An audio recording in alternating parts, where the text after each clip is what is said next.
Who is Galbatorix? Why is he so feared across the land of Alagaesia? What are his goals? What is he like?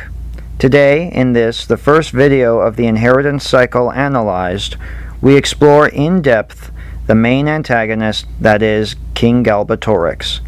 So have a seat and stay tuned. Hello everyone, this is Saberx, and in this video we will be discussing the characters, creatures, and plots of books and films such as the Primitive War franchise, the inheritance cycle, and so much more. So, welcome, one and all.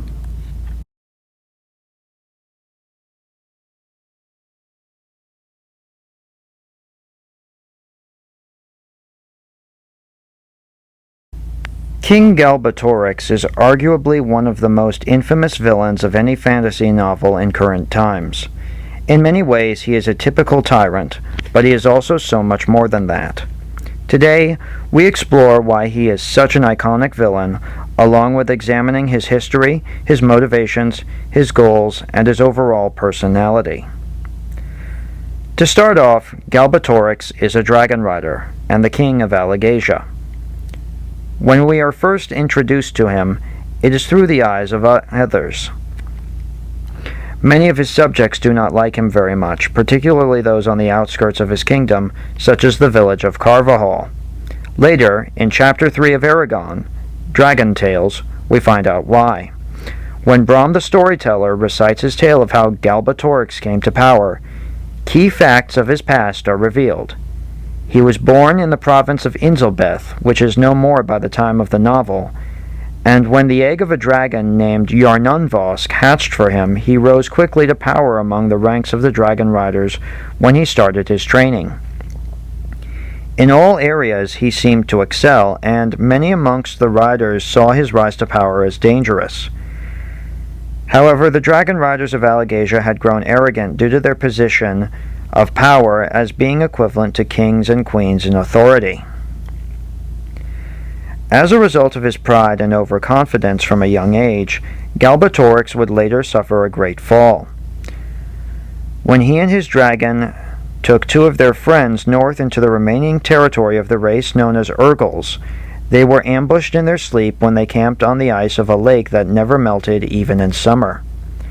Though his friends and their dragons were butchered, Galbatorix slew his attackers, though his own dragon was mortally wounded by a stray arrow that pierced her heart. Without the necessary magic to save her, due to his own grievous wounds and lacking the knowledge needed to repair hers, Yarnunvosk died in his arms. As a result of the loss of the dragon that had been bonded to him, Galbatorix went mad. He was 19 years old by this point, compounding the loss even further. In his madness, he wandered aimlessly throughout Urgal territory, throwing himself at any opponent, be it being or beast, in the hopes of joining his dragon in death. However, soon anyone he came across would flee his haunted form, for he was too skilled to kill and too frightening to face. During this time, the young Galbatorix came to believe that he could be granted another dragon, planting the seeds of madness in his mind. Motivated, he began his journey home on foot, traversing the mountains of the Spine over the course of months in what once took days to travel. While he was able to hunt with magic, he often walked in places where animals refused to go, suggesting he wandered into places full of dark magic or strange happenings. By the time he reached the foothills of the Spine, he was near death and ended up being found by a farmer who summoned the aid of the riders. For the next 3 days, Galbatorix would sleep as a result of the trauma he had been through, and when he awoke he showed no signs of his fevered mind. It was only when he was brought before the Dragon Riders' Council that he demanded another dragon to replace the one he had lost. Now seen for what he truly was, he was denied and punished accordingly by the Order's elders. Enraged and now completely insane, Galbatorix eventually came to the conclusion that it was the rider's fault that his dragon had died. Justifying this twisted logic, he would attack and kill an elder dragon rider with the help of another student before slaying his accomplice. He would then flee with blood on his hands and an animalistic cry escaping his lips when he was found. Though the dragon riders went after him, Galbatorix was too cunning for them to find, and he slipped out of their concern for the time being. During this exile, Galbatorix would meet the Shade known as Durza, who taught him dark magic that never should have been revealed. Eventually, Galbatorix would meet a young and easily influenced rider by the name of Morzan. Convincing Morzan to join his cause, he convinced him to leave a gate open in the city of Illyria, which allowed him to steal a young black dragon hatchling, a feat he accomplished after killing its rider. He bound the young dragon into becoming loyal to him through the use of dark spells taught to him by Durza, resulting in the young dragon going mad just like he was. Galbatorix and Morzan would eventually flee, escaping to hide beyond the reach of the riders. There they stayed until Galbatorix's black dragon, Shrukan, was fully grown and large enough to challenge any of their opponents in battle. Galbatorix and Morzan would also convince others to join them. Another 12 riders would side with them, including Kialandi, Formora, Serlith, Glaerun, and Enduriel. These riders would become Galbatorix's indentured servants, known as the 13 Forsworn or Weirdfell in the language of the elves. This was aided in the fact that Galbatorix would steal the gem-like organs of every dragon he and the Forsworn would capture and kill, their Eldunari, or Heart of Hearts. This unique organ allowed dragons to harness magic and live on even after their bodies had died. The larger the Eldunari, the more magic they could hold. This made them more valuable to Galbatorix than any other material object. By the time the riders realized what Galbatorix and the Forsworn were doing, Galbatorix was already too powerful to stop, for by this point he had gathered enough Eldunari to overcome almost any opponent. Only the riders knew of this secret to his power, and desperately tried to stop Galbatorix's attacks, but to no avail. In desperation, the riders rallied the dwarves, the elves, and the humans to help them in their fight, while trying in desperation to protect every wild dragon and those bonded to riders. In the end, however, it was all largely one-sided. The dwarves and elves were forced to flee, with one clan of dwarves in particular, as Svelden Rakanwin, being reduced only to its leader, Grimstkavlors Anwin, and her personal guard, and we later learn that she died of grief as a result of her clan nearly being wiped out. The Forsworn also killed King Evandar, the leader of the elves, mate of Queen Islanzadi, and the father of their daughter, Arya Dratningu. The final battle between the riders and the Forsworn was fought at the gates of the city of Doru Areba on the island of Roengard. There, Galbatorix fought Vrail, the leader of the dragon riders himself, but Vrail hesitated with the final blow when he defeated Galbatorix, causing Galbatorix himself to wound Vrail in the side. As a result, Vrail was forced to flee to the watchtower on Utgard Mountain, where he hoped to regain his strength. When Vrail was wounded and forced to retreat, an elven rider by the name of Thuviel chose this moment to sacrifice himself after the death of his dragon in order to try and kill the Forsworn and Galbatorix. The blast did manage to kill one of the Forsworn, Glaerun, but ultimately Galbatorix and the remaining Forsworn managed to shield themselves from what was essentially a magical nuclear blast. However, despite their victory, the Forsworn were never able to settle on the island as a result of the magical fallout. The land became twisted and its creatures mutated, contaminated with an invisible poison, perhaps some form of radiation. Whatever the case, the island was rendered uninhabitable without special spells to filter out the poison in the air, water, and ground. With the dragon riders gone, Galbatorix was able to take the 3 remaining dragon eggs that had been locked away in the vault, the eggs that would later hatch into Saphira, Thorn, and Firnin. He also cut gloves and a mantle or cape for himself from the wings of the largest dragon on the island, Belgabad, an ancestor to Saphira and the largest dragon of the time. Unbeknownst to the mad tyrant, a secret lay hidden under the island which would lay dormant for more than 100 years, one that would eventually be key to his undoing. Nevertheless, the war was not over.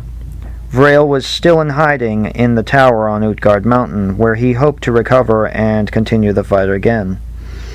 However, Galbatorix would find him, and in another fearsome duel, kicked the leader of the riders in the fork of his legs before severing his head with a blow from his own sword. Galbatorix took this sword, a white blade named Islinger, and rechristened it as Vrangr, claiming it as his personal weapon and a trophy. In the final battle of his war to conquer Alagaesia, he anointed himself king over the land and deposed King Angranost, the leader of the Broadring Kingdom. And thus for the next 100 years he would rule, his lifespan longer than was normal for humans due to the fact that he, as a dragon rider, had an infinite lifespan unless disease or poison took his life. For the vast majority of his reign, Galbatorix would spend his time breaking into the minds of the Eldunari he had enslaved to increase his power, leaving the everyday tasks of governance to his loyalists and the Forsworn, though he would often let the Forsworn fight among themselves for his favor or even encourage their rivalries, occasionally joining in himself when it suited him. He also renamed the city of Illyria as Urubane, taking it as his capital. Galbatorix's actions during this period included the banning of certain books such as Domia Aber Weirda, The Dominance of Fate, and executing their authors such as Heslant the Monk. Anyone who told the truth about how he came to power was also executed.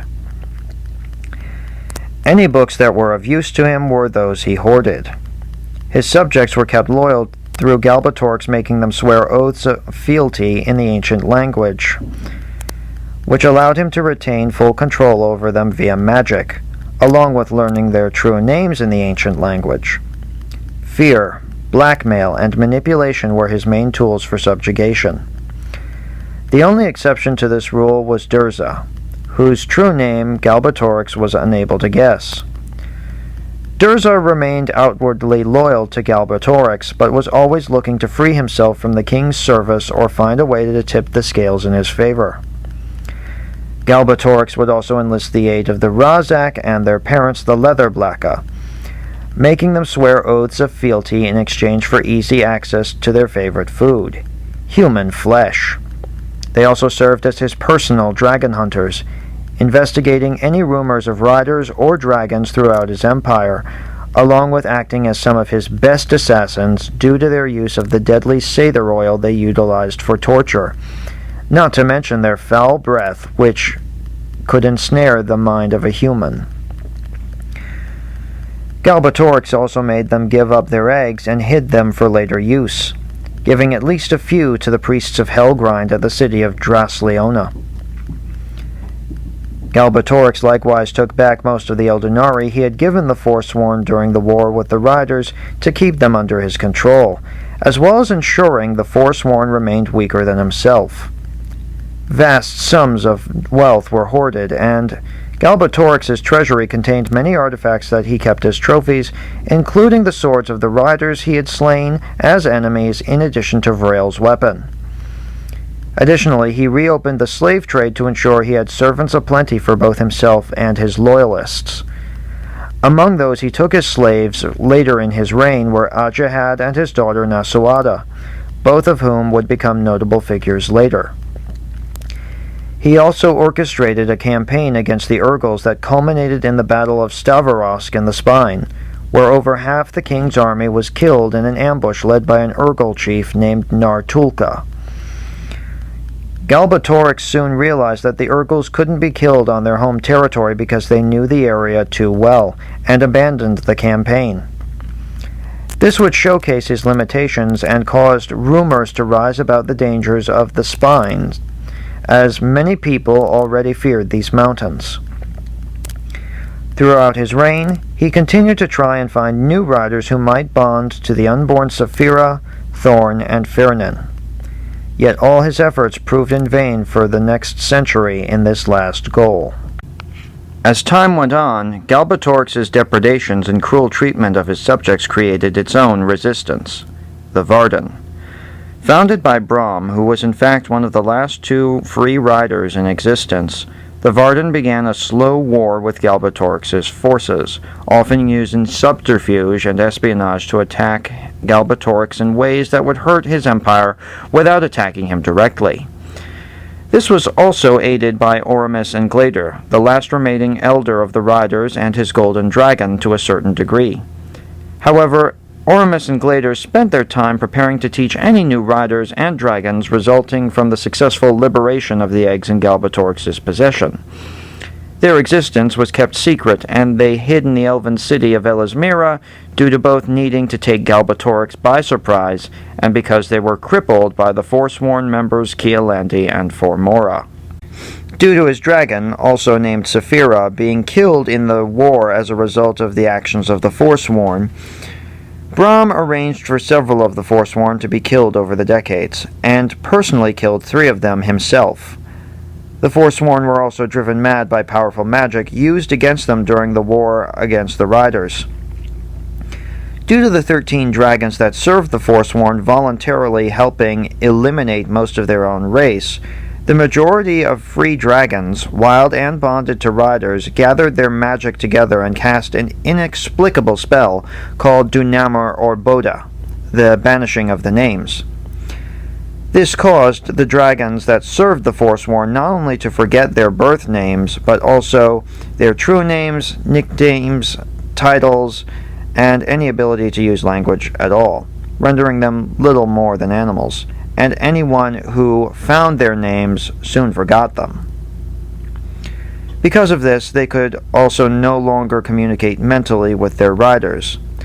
Several members of the Forsworn went mad as a result of watching their dragons suffer, and a few even committed suicide. Others still overused their magic, leading to their deaths. By the time of the events leading up to the birth of Aragon, some 15 years before the events of the first book, only Morzan and his dragon remained. It is also worth noting that the kingdom of Surda also used the opportunity to secede from Galbatorix's empire in this interim, although they did not oppose him openly. Ajahad also escaped his enslavement with his daughter Nasuada, eventually joining the Varden and becoming its leader. Morzan was also notable among Galbatorix's servants in the fact that he was the only member of the 13 Forsworn to have a child, a son named Murtag, conceived with his assassin and paramour Selena, whom Morzan kept under control by prohibiting her visits to her son and making her swear her fealty in the ancient language. Murtag would also grow up in Galbatorix's court at a young age after the deaths of both of his parents, though the king largely left him alone, save for when he would get himself into trouble as a boy, at which point he would spend his time languishing for a day or two in the dungeons as punishment. Eventually, the Varden came up with a plan to steal the 3 dragon eggs from Galbatorix's treasury, and hired a thief by the name of Hefring to take the eggs using a secret tunnel found by one of their agents, a scholar and merchant named Jode. However, upon retrieving the egg of Saphira, Hefring fled, panicked by something he would not and could not reveal. What was once an attempt to steal the dragon eggs turned into a deadly chase, in which the fateful duel between Brom and Morzan culminated, with Brom killing the last member of the Forsworn. Brom then promptly disappeared after delivering the egg of Saphira to the Varden and to Arya, who would serve as the egg's courier and the ambassador of the elves on her mother's behalf. Furious, Galbatorix began reasserting his control over his empire. Among his goals going forward were to leash the magicians across the land through finding the true name of the ancient language, the name of names, and to fully subjugate his remaining enemies, as well as reclaiming Saphira's egg. For the next 15 years, Galbatorix would spend most of his time in Urbane, engaged in his search for the name of names. By the time of the book Aragon, on at least one instance during Murtag's young adulthood, Galbatorix invited Murtag to dinner to discuss his vision for the new generation of dragon riders. Murtag found it hard to believe how much he agreed with the king's visions of a utopian society, but later a separate incident would make Murtag see Galbatorix for who he really was. When the king discovered that the village of Cantos had been harboring the Varden, who had eliminated 3 brigades of his troops at the time, he ordered Murtag to burn the village to the ground and kill everyone within, declaring every citizen in the village a traitor. Disgusted, Murtag left. We learn that Galbatorix tried to stop him and his teacher Tornak, but Murtag managed to escape by fighting his way to freedom and began hunting the Razak, seeking to eliminate these most dreadful of the king's remaining servants. Tornak, however, was killed. Despite Murtag's escape, Cantos was also still burnt to the ground. Galbatorix would hunt Murtag as he continued through the empire, nearly catching him multiple times. Eventually, the king would send Durza to hunt down Arya and her bodyguards to regain Saphira's egg, a task in which the Shade was successful with the help of the Urgals enchanted under his command, at least to a degree. Durza captured Arya, but not before she managed to send Saphira's egg to Brahm via teleportation spells. Thanks to the manipulation of outside forces, the egg would come to rest in the spine, where 15-year-old Aragon would find it while out on a hunting expedition for his family, and Saphira would hatch for him. Later, under Galbatorix's command, Durza began amassing an Urgal army using the enchantment he used to enslave them. The king's plan was to use them to eliminate the Varden, which would cause the king's enemies to destroy each other. Galbatorix was clever in his quest for revenge against them at this point, deciding to use the enchanted Urgals to attack his own subjects, while spreading the idea that they had allied with his enemies, the Varden. Some villages, such as Yazuak, were completely wiped out, while others managed to fight off the Urgals. Eventually, Galbatorix would command them to start marching across the Haderach Desert, where they would muster their forces in the ruins of the dwarf city of Orthiad, which they renamed Ithrozada under the command of Durza. In his efforts to seek out and reclaim Saphira's egg, Galbatorix sent the Razak and their parents the Leatherblacka to find the dragon egg, which he correctly assumed was in a location near the spine. This meant Carvajal. It also meant trouble for Aragon and his family. Upon hearing about Saphira's egg from the village's butcher, Sloan Aldenson, the Razak would attack Aragon's farm, where they tortured the boy's uncle, Garrow, for information on Saphira's egg. Aragon had been taken away by Saphira just before the Razak arrived with their parents, and thus the boy was not there to suffer a similar fate. When they found no pertinent information, the Razak left to return to their base and report their findings to the king.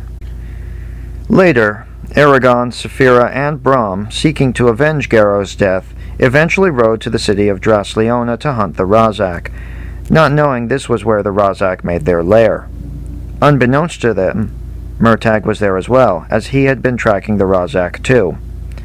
As a result, Galbatorix flew to Drasleona on Shrukin, eager to capture Murtag and to punish the city governor, Marcus Tabor, for acting against his wishes in regards to multiple subjects. Aragon, Brahm, Murtag, and Saphira just missed meeting the king by a day, if not sooner. The Razak managed to kill Brahm when he sacrificed himself for Aragon after they and Saphira had been captured to be taken to the king, but they were driven away by Murtag, so Galbatorix was denied a victory once again. After Brahm's burial, Murtag, Aragon, and Saphira pursued Arya to try and find her location, as Aragon had been seeing visions of her throughout their journey. Eventually, they would come upon her in Gilead, where Durza had been torturing her to find information on the whereabouts of Saphira, as well as the location of the elves in their cities, the Varden, and her knowledge of the ancient language, among other matters. Thankfully for her, Eragon and his companions managed to rescue her after Eragon himself was captured by Durza. They only just managed to get away, wounding the Shade badly enough that he temporarily lost his physical form when Murtagh shot him in the head. Had the trio not rescued Arya, she would have stood before Galbatorix within a week's time, as we learn later. All four of them managed to escape by crossing the Haderach Desert, whereupon they would join up with the Varden in the dwarves' realm of the Beor Mountains. Despite this, Eragon and his companions were still not safe from Galbatorix, as Durza attacked the dwarves with his army of Urgals in the dwarves' home city of Farthen Dûr. However, this too was largely a loss for the king, as his plan to wipe out the resistance mustering against him failed.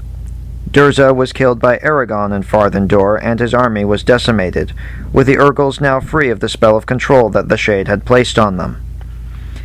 The only consolation for this loss was that Murtagh was eventually recaptured by the twins, a pair of magicians that were secretly spies for Galbatorix, and Ajahad was killed, resulting in Nasuada rising to become the Varden's new leader. The twins would drag Murtagh back to the king, who punished him for spiting his protection, and managed to finally succeed where he had failed for the past 100 years by getting a dragon egg to hatch for him.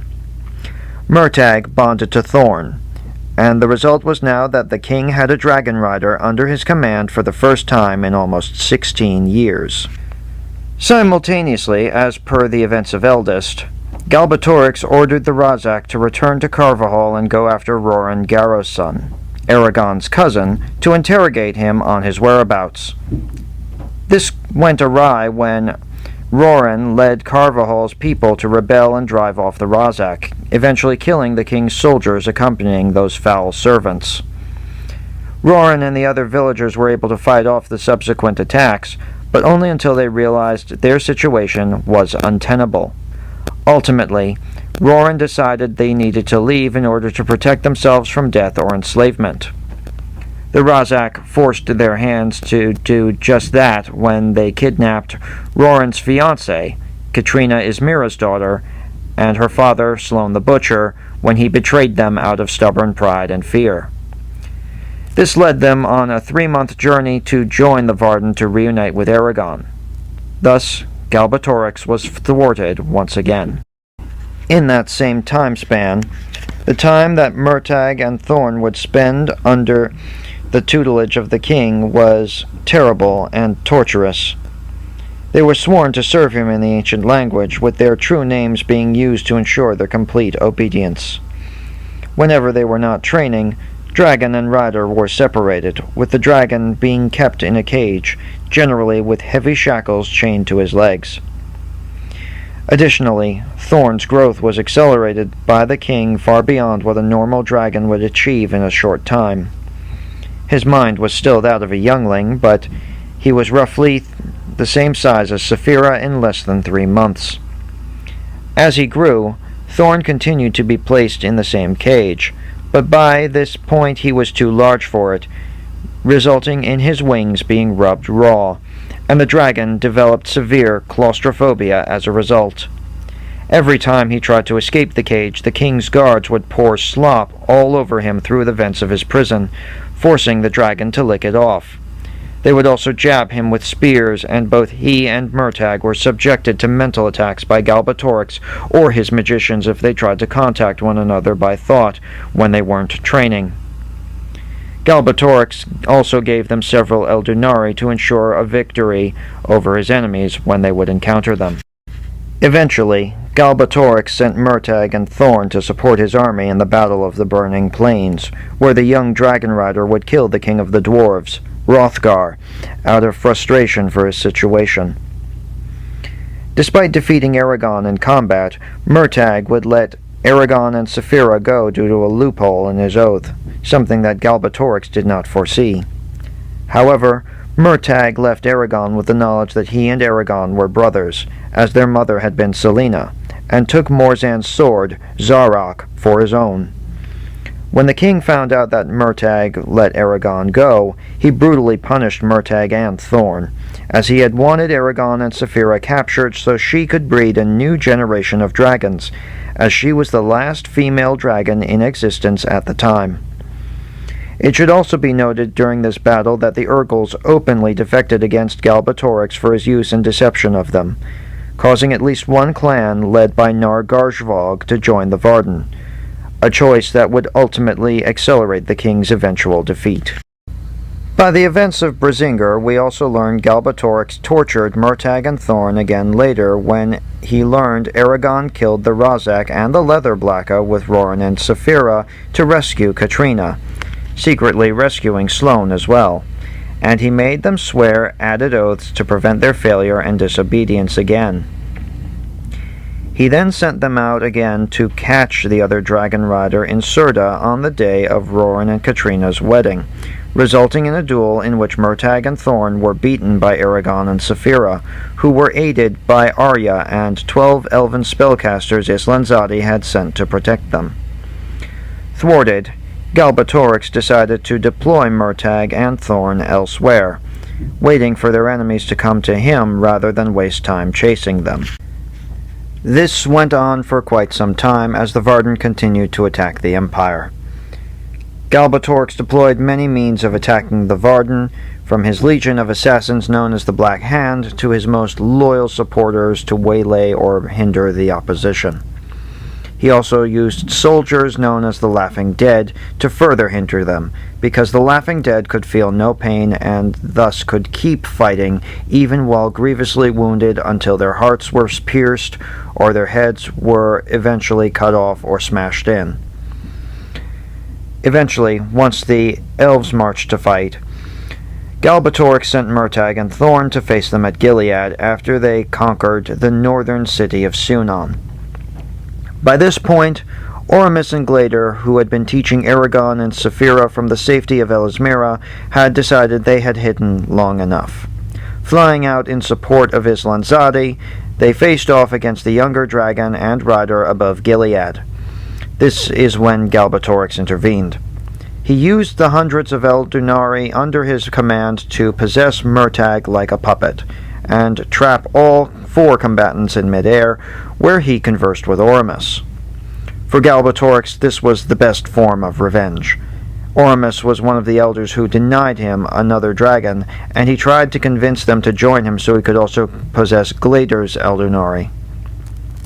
They refused, so Galbatorix decided to kill them, and he does so through Murtagh, fatally wounding Oramus with Glader being killed by Thorn. Though Murtagh was forced to retreat due to the strength and rage of the elves, he is left with a terrible sense of regret that followed him and Thorn forever. Despite this, Glader survived through his Eldunari, safely in Aragon's possession, which later allowed him to teach Aragon and Saphira after being motivated to overcome his grief by focusing on Galbatorix's defeat. By the timeline of the book Inheritance, when Aragon, Saphira, and Nasuada reach Drasleona, their army is even larger than before. The mysterious werecats have now joined the host of Urgals, dwarves, and humans under Nasuada's leadership, and Glader has by this point put his grief on the sidelines in pursuit of liberating Alagaesia from the king. At Drasleona, however, Murtagh and Thorn show up as opposition, and Aragon is forced to try and infiltrate the city from below using its hidden tunnels with the help of Arya, one of Aragon's guards named Weirden, and the mysterious witch Angela and her werecat companion Solumbum. In the tunnels, we also learn that the priests of Helgrind aren't happy with the king and secretly oppose his rule, something he may have overlooked or was simply unaware of.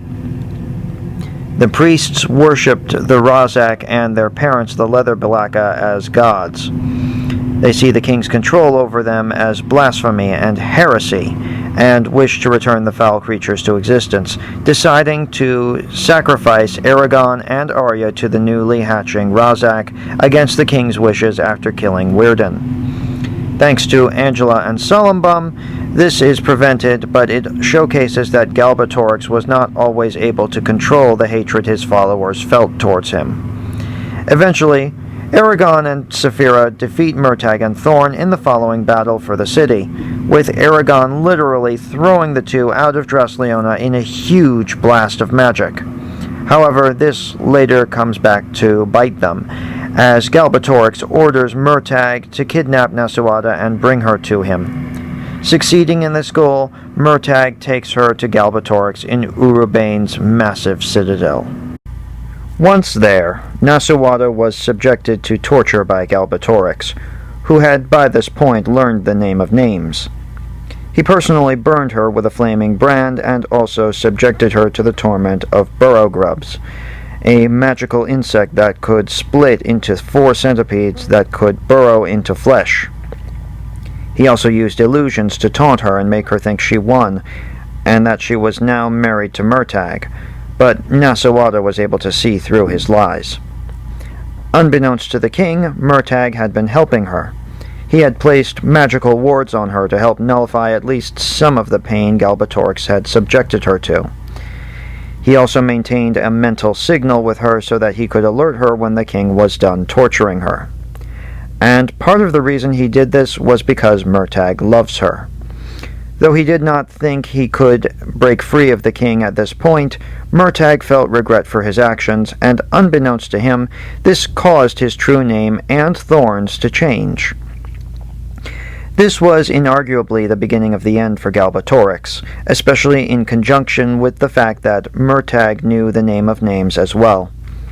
This was a major oversight on Galbatorix's part, because he forgot the power of love and how it changes people. By the time of the siege of Urubane, Galbatorix was ready to face Aragon, who had returned after journeying to Vroengard. There, Aragon, Saphira, and Glader found help. Unbeknownst to the king, the riders had created a contingency plan in the event Galbatorix's bloody campaign against the Dragon Riders succeeded and resulted in the Order being wiped out.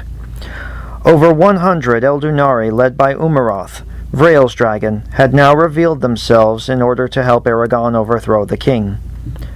For over 100 years they had hidden beneath the rock of Cuthien in a secret chamber known as the Vault of Souls, where they had remained unseen, protected by the magical radiation released by Thuviel during the Battle of Doru Areba.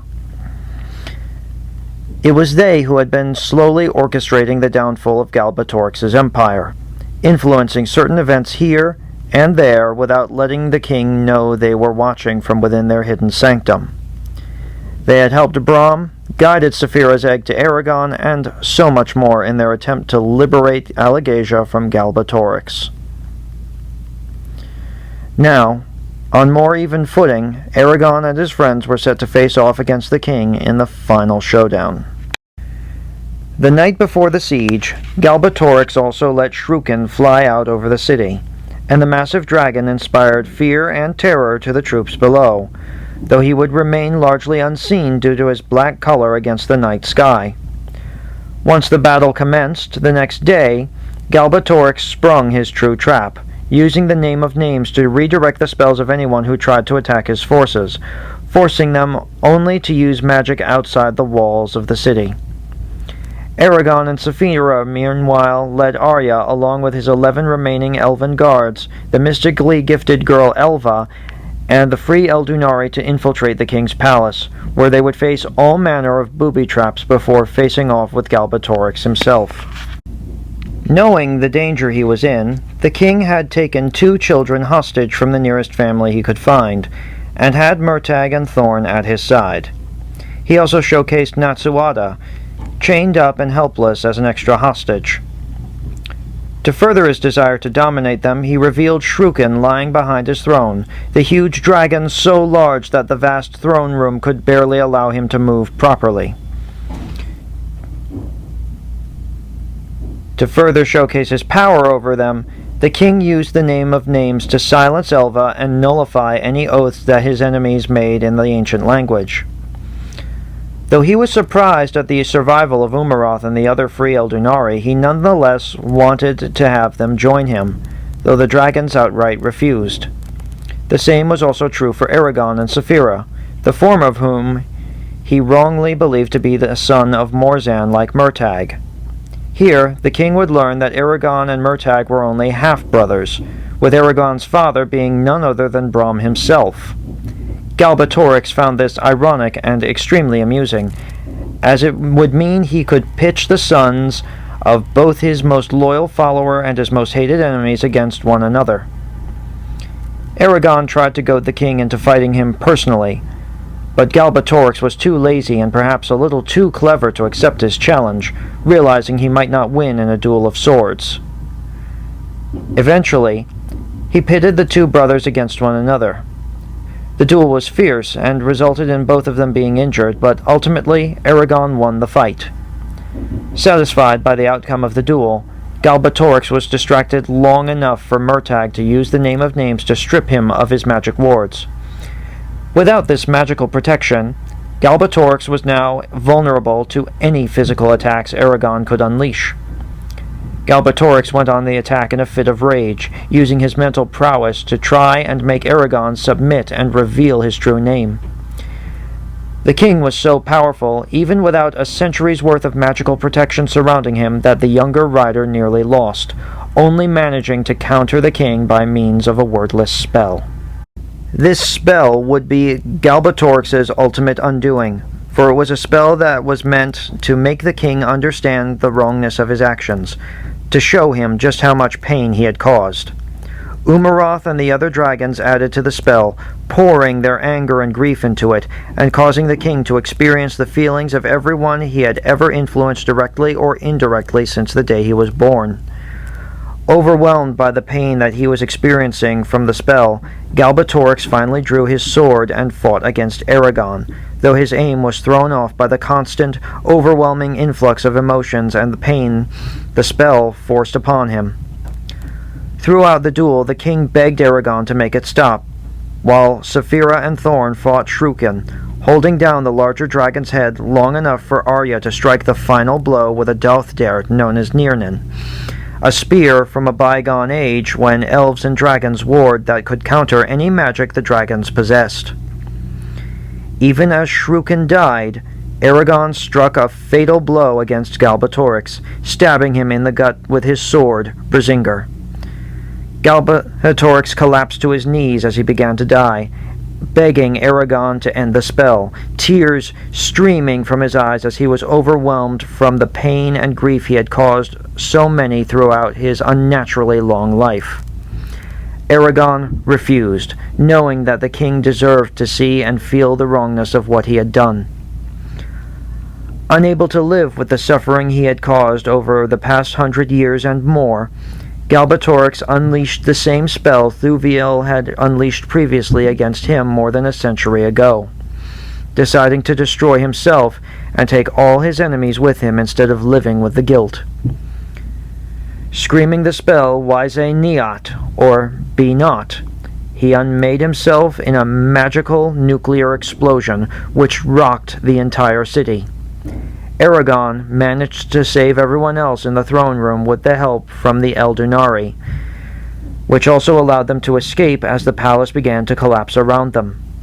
And thus, Galbatorix was finally defeated once and for all. At the time of his death, Galbatorix was 133 years old. With Galbatorix gone, Murtagh and Thorn were free. Still full of anger, they decided to leave and explore the rest of Alagaesia, going into self-imposed exile, but not before gifting Aragon with the Eldunari Galbatorix had given them, and trusting the Name of Names to Aragon, who also entrusted it to Arya. The brothers bid each other farewell and left, each going on to face a new life and destiny in the wake of the king's destruction. Firnin's egg was also rescued by Arya, and the young male dragon would later hatch for her shortly after the end of the battle and her return home to Elismira. In the aftermath of his defeat, Galbatorix's throne was assumed by Nasuada, and she rose to become the new queen of the Broadring Empire after being voted as the best candidate to assume the throne. With Aragon and Saphira's help, she would go on to cement her rule by removing the oaths of fealty Galbatorix had placed on his nobles and former soldiers, allowing them to continue to remain under her command if they wished. Anyone she could not trust was replaced by those who could be trusted to wield power. Most of the treasures Galbatorix had hoarded were taken out of his palace, examined to ensure whether or not they were dangerous. The site of the explosion was decontaminated from the magical radiation. All of the knowledge and books the king had hoarded were also taken and redistributed to help rebuild the Broadring Empire and the Dragon Riders themselves. Any rebellions by the most fanatical of Galbatorix's loyalists were swiftly put down in the months that followed. A few assassination attempts occurred against Nasuada and Aragon, but were ultimately unsuccessful, though one nearly resulted in her being crushed to death by stones in a well-placed trap. And though she suffered several broken bones, most of her attackers were slain by Aragon and her bodyguards, and Nasuada made a full recovery. However, things were not over for Aragon and Saphira in particular. In addition to the Eldunari, 243 dragon eggs, 26 of which had been promised to the riders, had been saved from the king through their placement in the Vault of Souls alongside Umaroth and the free Eldunari, and they needed a safe place to hatch. Aragon and Saphira soon came to realize that they would have to leave Alagaesia, as they would need a new place to build a sanctuary for the young dragons who would one day return to the land, and a new fortress in which to teach the next generation of dragon riders. As a result of their defeat of the king and holding the name of names as one of their greatest secrets, Aragon realized he and Saphira had grown too powerful to remain in the land, as he would always risk usurping Nasuada's authority and risk becoming the very thing he had fought against if he stayed. Aragon also ensured that Galbatorix's legacy would not be repeated, and used the Name of Names to rewrite the spell that bonded dragons to humans and elves, including the dwarves and Urgles into the pact as well, so that any one of them could become a dragon rider. Nasuada, meanwhile, needed time to recover and continue to cement her rule, for Galbatorix had nearly broken her resolve. Thanks to Elva, she gained a measure of peace after the traumatic experiences the king had put her through. She also needed to deal with the reality of magicians having too much power and needed a way to control them. In that one regard, the king had been right, and she began the process of remedying this by having them swear oaths of fealty to her or having them drink a powerful drug that suppressed their ability to use magic if they refused to swear loyalty and work for her on behalf of the Empire. This was something Aragon and Saphira largely agreed with, though it would cause some, like Angela, to leave the Empire, as she did not want to have to swear fealty to anyone or submit to suppression of her magic. Later on, by the end of Inheritance, Aragon and Saphira would leave Alagaesia, choosing to settle in the eastern reaches, where they would found the Dragon Rider Academy at Mount Arngor. There, the dragons and the riders would begin the slow process of helping the dragons recover from Galbatorix's genocide, ensuring the future of dragons would be bright once again. By the events of the Fork, the Witch, and the Worm, one of these dragons had already hatched, showcasing they were off to a good start. Roughly a year after leaving and coinciding with the events of the Fork, the Witch, and the Worm, during the events of the Murtagh novel, Murtagh himself would learn additional details about Galbatorix during his journey with Thorn to find the witch Bashel.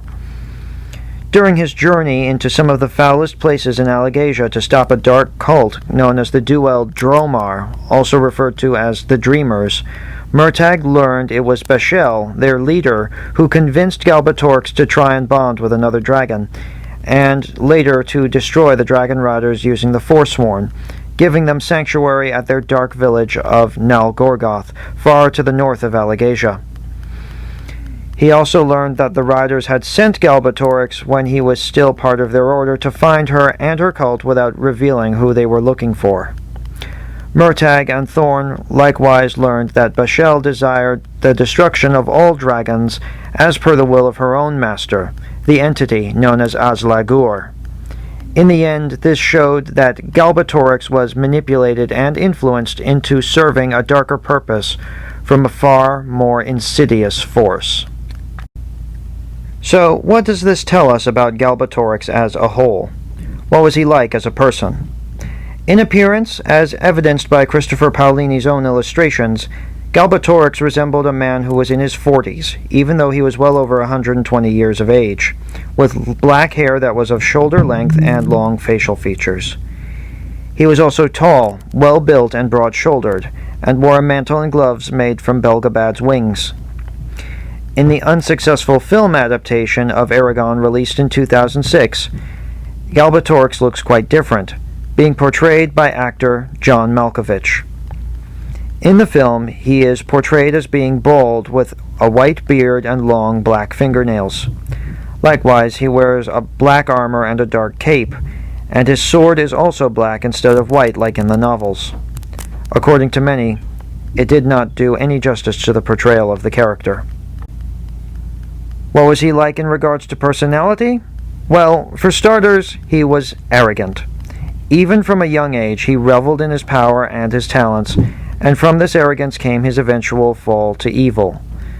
This can be seen clearly in the fact that he was too confident in the idea that his powers would protect him and his dragon from harm when they entered the remaining territory of the Urgals at the age of 19. Because of this, Galbatorix lost Jarnunvosk and was unable to save her from the wounds that were inflicted on her. The grief and madness that resulted from her death also left him susceptible to manipulation, as shown when Bashel influenced him into trying to bond with another dragon, and later using him to destroy the riders so that nothing could stand in their way. When he demanded another dragon from the Council of Riders, he also showed clear signs of madness, and it was at this point the riders realized he could no longer be trusted. His murderous intent made itself very clear not long after. The more power that Galbatorix accumulated, the more his madness reflected his innermost desires. The desire for power, the desire for control, and the desire for domination. He was also himself extremely cunning and manipulative, as he was able to hide from his pursuers after murdering an elder rider, with them being unable to locate him. And he was successfully able to convince not just one, but 13 other dragon riders and their dragons, who would later become his followers of the 13 Forsworn, into joining his genocide against the order they had once belonged to. After killing off most of the dragons and dragon riders, he also decided to anoint himself as king over the land of Alagaesia, a sign that he was megalomaniacal. To that end, he instilled himself as ruler after deposing the previous king of the humans, King Angranost. He also showed signs of being a true tyrant, suppressing knowledge that he didn't like, much as many tyrants in both reality and fiction have done or do. The suppression of knowledge that might lead others to oppose him, swearing all his loyalists to fealty using an unbreakable oath, and trying to exert control and expand his empire's borders were all clear signs of this, and are comparable to real-life historical figures such as Adolf Hitler, King John of Britain, and Benito Mussolini, along with fictional tyrannical rulers like Emperor Palpatine from Star Wars, Thordak the Cinder King in The Legend of Vox Machina, and Maegor the Cruel and Aerys Targaryen II, the Mad King, from A Song of Ice and Fire. He showed many traits in common with many of these aforementioned real and fictional tyrants in one form or another. Likewise, he was also similar to many of these aforementioned figures in the fact that he used propaganda to try and sway the opinions of his subjects, and he would try to create problems to further sway the people to his cause, swooping in later to fix them in order to assure their loyalty. Combined with this, he also desired and approved of genocide, desiring revenge against the Urgals for killing his first dragon, Jarnunvosk, and then against the dragon riders themselves when he blamed them for Yarnunvosk's death at the hands of the Urgals. Because of his desire to be stronger and more powerful than anyone else, he harvested the Eldunari from the dragons he captured and killed, breaking into their minds one by one over the course of his campaign and his rule. For this reason, he also only gave his followers among the Forsworn a few Eldunari at a time, in order to ensure they could not become more powerful than him. He also hoarded as many books as he could on the subject of magic in order to further his own knowledge, while keeping it away from those he felt were not deserving of it. It's likely that he also used this as a way of keeping himself looking as being more intelligent than he really was, which was saying something, as he was already very intelligent to begin with, though it should be noted that his knowledge on magic was incomplete, as he had little understanding of non-verbal magic and fatally overlooked it, believing that with the Name of Names he could control all magic, not just spoken forms of it. As we find out from his tutelage of Murtagh, it is revealed he taught the young rider only the bare minimum of what he needed to know in regards to magic, making sure he could not learn enough words of the ancient language to pose more of a threat to him. This shows he was also quite paranoid, as many tyrants often are. Beyond this, Galbatorix was extremely cruel and sadistic, as he seemed to enjoy other people's suffering. This could be clearly seen in his treatment of the Forsworn and Murtagh and Thorn, continually mentally attacking the latter when they were separated in order to keep them from collaborating in finding his weaknesses, or means to escape his service, and placing Thorn in a cage that was too small to exert power over him. He also found it amusing that he caused Thorn to become claustrophobic as a result of his mistreatment. He also showed this very clearly during his torture of Nasuada, laughing in amusement as he subjected her to the burrow grubs. The reason for this becomes very clear in Inheritance, as during their final duel, Aragon discovers that the king was very good at breaking into minds because it gave him a perverse source of pleasure.